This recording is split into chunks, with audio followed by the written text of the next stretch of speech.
welcome to this video about The Great Gatsby Chapter 2, looking at a few of the key quotations and my annotations of them. So let's make a start. The second chapter is all about the Valley of Ashes at the beginning.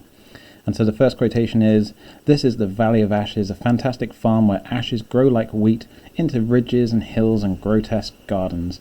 So there is this fantastic irony about ashes growing like wheat, this fantastic simile.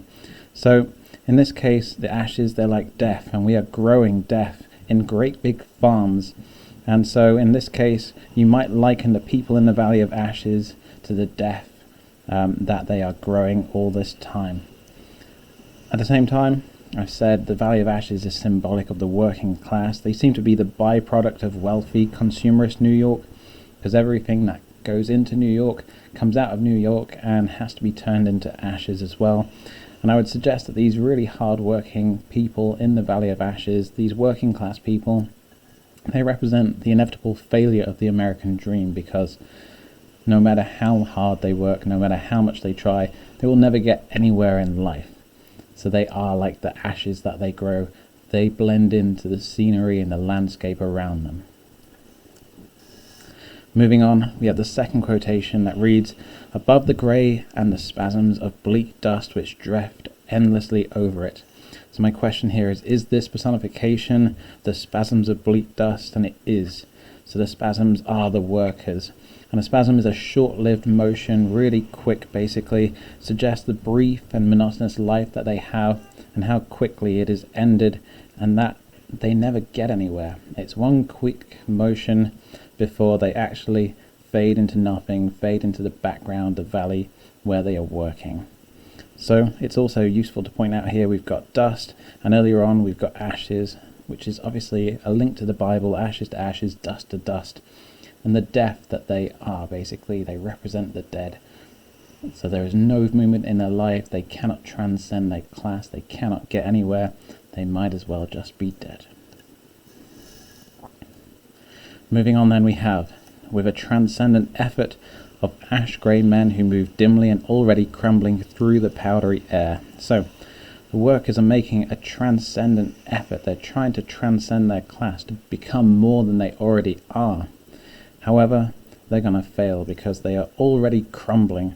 So they've already failed. And this is the point that Fitzgerald is making, that you cannot escape the class that you were born into, no matter how hard you try, despite what the American dream might say. And it's also interesting to point out here that the American dream, the term wasn't coined until the 1930s, but actually what Fitzgerald writing is about is the American dream. It just hadn't been termed at that point, basically. Moving on then, we've got, "The ash-grey men swarm up with leaden spades and stir up an impenetrable cloud." So in this quotation we've got the men blending into the landscape. It's almost as if they are part of the landscape. They are the dust, and we've got this cloud of dust, which means that you can't tell the Valley of Ashes from the workers of the Valley of Ashes. So they're almost part of it. So it also suggests the lack of regard that people have, or the lack of influence that these workers have on the world, on the America that they surround or that they are part of. Later in the chapter then, we come a little bit away from the Valley of Ashes and we get to Tom. Tom takes Nick to meet Myrtle.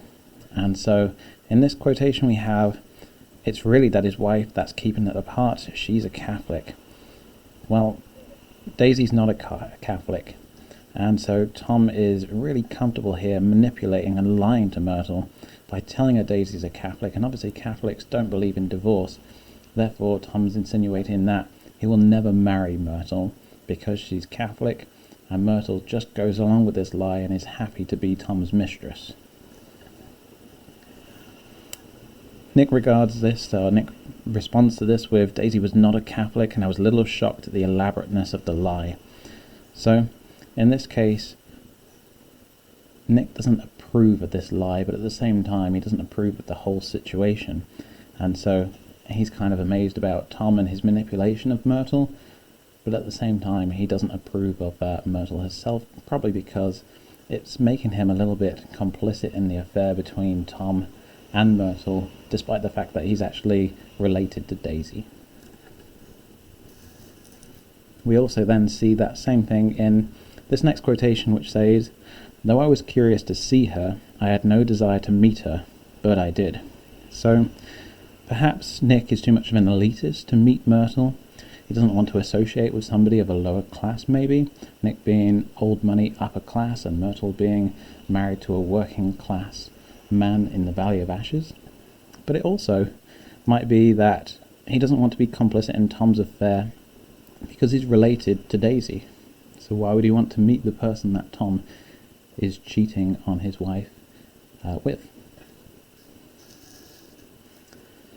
Carrying on, he says, "I thought he knew something about breeding, but he wasn't fit to lick my shoe." So this is coming from Myrtle, and it's all about her husband Wilson. So in this case, we can see that Myrtle's desperate to transcend her class, just like everybody else in the Valley of Ashes. And she talks about breeding. Well, breeding is all about class, basically. And she thinks that Wilson is going to help her escape her working class origins and become more than she is. However, unfortunately for her, he wasn't fit to lick her shoe, which means that he's working class and he's always going to be working class.